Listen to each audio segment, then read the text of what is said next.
प्यारे छात्रों, आज हम लोग साइलेंट लेटर्स के बारे में बात करते हैं। साइलेंट लेटर्स ऐसे अक्षर होते हैं जो शब्दों में होते तो हैं और लिखे भी जाते हैं, पर इसको हम लोग बोलते नहीं हैं। इसीलिए इनको मौन रहने वाले अक्षर या साइलेंट लेटर्स कहा जाता है। तो आज हम लोग ऐसे शब्दों के बारे में बात करते हैं जिसमें बी और डी साइलेंट होते हैं, और उसके बाद हम लोग अन्य लेटर्स के बारे में भी बात करेंगे जो साइलेंट रहते हैं। तो सबसे पहले बी जहाँ जहाँ साइलेंट होते हैं उसके बारे में बात करते हैं। तो बी के आगे देख रहे होंगे, मैंने लिखा है क्लाइम, कॉम, डेट, डाउट, लिम, लैम। इसमें यह देख रहे होंगे, एक विशेषता है कि मैंने इन सभी में बी को लाल रंग से लिखा हुआ है, अर्थात जो जो लाल रंग से लिखे हुए हैं वो सभी साइलेंट हैं। चलिए मैं बच्चों के लिए इसका हिंदी और उच्चारण बतला दे रहा हूँ। सबसे पहला है क्लाइम।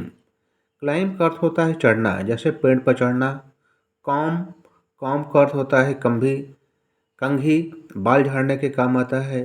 डेट, कर्ज, कर्ज लिया जाता है, बैंक से कर्ज लेते हैं हम लोग।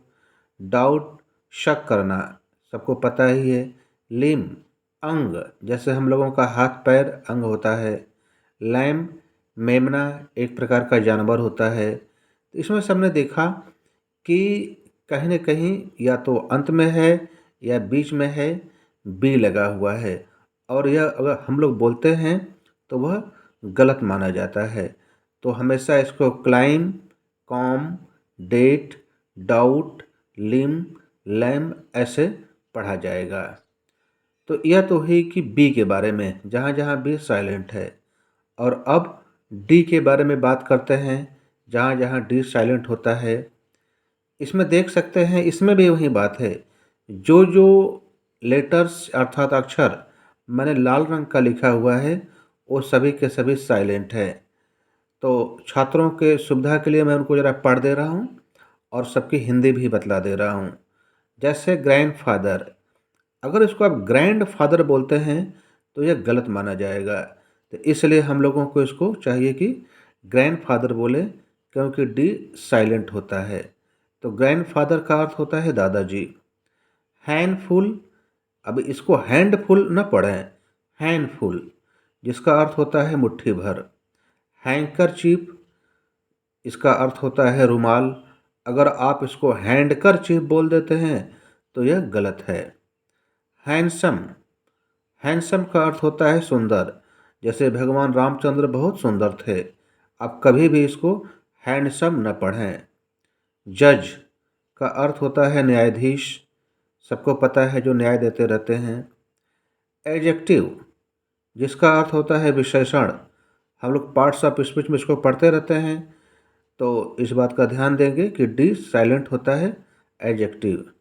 वेंजडे, वेंजडे का अर्थ होता है बुधवार, इसमें डी साइलेंट है, बढ़िया से ध्यान देंगे।